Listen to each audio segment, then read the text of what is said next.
Jó reggelt, everyone. It means good morning in Hungarian. We're working on our language skills little by little, and I have no idea if any Hungarian is ever going to be able to understand anything I say when I get there. We'll find out at the time, but yeah, you try. We're working at it. But this is Tim, and I'm glad to be back with you today and our journey through the Bible in a whole year, one day at a time, as we consider what God has to say to us. Our reading for today was in Exodus 29, 30, and 31. And I'll focus on chapter 30. That's where you see the instructions that Moses was given by God for the altar of incense. Did you know there are two altars in the tabernacle that Moses built? There were. Of course, one would be the altar of brass that's in the open air courtyard outside of the tent itself. And that's where sacrifices were brought. And they would be burned there on that altar. But the altar of incense was actually inside the tent itself, is in the holy place. And only the priest could enter the holy place to minister at that particular altar. It was not an altar where sacrifices were burned, but it was for incense. And what the priest would do was he would take hot coals from that brass altar where sacrifices were offered, put them in a censer, and then put incense on that censer, and then bring that fragrant cloud of incense into the holy place and place that on the altar of incense. In Luke chapter 1, it was mentioned, Zacharias, the father of John the Baptist, was there, and he was doing his duties as the priest when the angel appeared unto him and informed him that his wife Elizabeth was going to have a child, even though it was impossible at that time. It turned out to be John the Baptist. That's what he was doing there in the holy place at the time. He was ministering at the altar of incense and bringing that cloud of hot coals with incense on it. And this altar was located at the very back of the holy place, which means that it was right up against the veil that separated the holy place from the Holy of Holies. On the other side of that veil was God's presence in the Shekinah glory, and the Ark of the Covenant was placed. That's all that was on the other side of the veil. But this altar was placed for a special reason there. And unlike the outside altar, it was not brass, but it was all gold. And it was a smaller altar. It was square. Had horns on it that was there.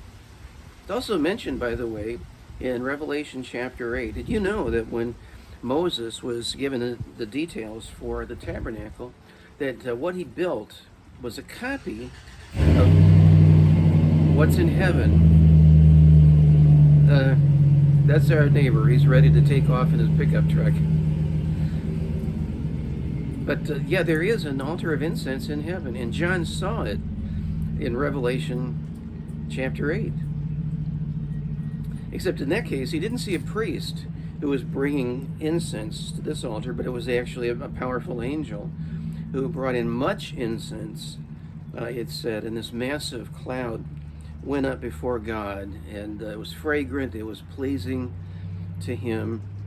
And that tells us what this altar was all about, because that massive cloud of fragrant incense represented the prayers of all the saints. That blows me away. I don't know about you. You know, when I think about my prayers, I pray every day, but they seem so ordinary somehow. I pray for my family members one by one, by name every day, and I pray for our church and how things are going there. I pray for our pastor, and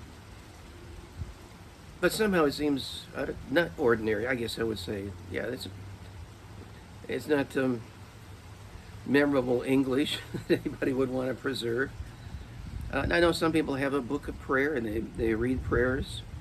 I don't think God is in heaven angry about reading prayers. I don't think he's impressed, by the way, with our the quality of the English language, or by repetition, or always bringing the same thing before him. I know one preacher who convinced some people that Is the volume, if you pray loud, you're crying out to God, and God hears those prayers more than others. But no, there's only one thing that makes our prayers acceptable before God, and that's Jesus Christ. And that's why the coals had to be from that altar of sacrifice, the bronze altar that was in the open air courtyard where sacrifices were offered. That's the only basis that we have for our prayers being heard, the sacrifice of Christ on the cross that was pictured in that way. And you can almost imagine as you pray that our Lord is there at the right hand of the Father, and he's saying, Father, those are my people down there, and they're asking this. Would you do this for them? I can guarantee the Father will move heaven and earth to honor the Son. But that's the only basis that we have for having our prayers heard, is the relationship that we have with Christ. But the amazing thing it is to me, as I read this, is that my humble, ordinary prayers are precious to God. As pleasing to Him is that fragrant incense, and He preserves them, and He honors them. That's staggering when you stop to think about it, but because of Christ and a relationship that we have with Him. So pray today, and when you pray, remember what's happening, that your Father in heaven, because of Christ, is hearing and treasuring those words that you say to Him. Well, tomorrow our reading is going to be in Exodus 32, 33, and 34. Dig into that, and I'll be delighted to be back with you then. Have a great day, everybody, and we'll see you soon.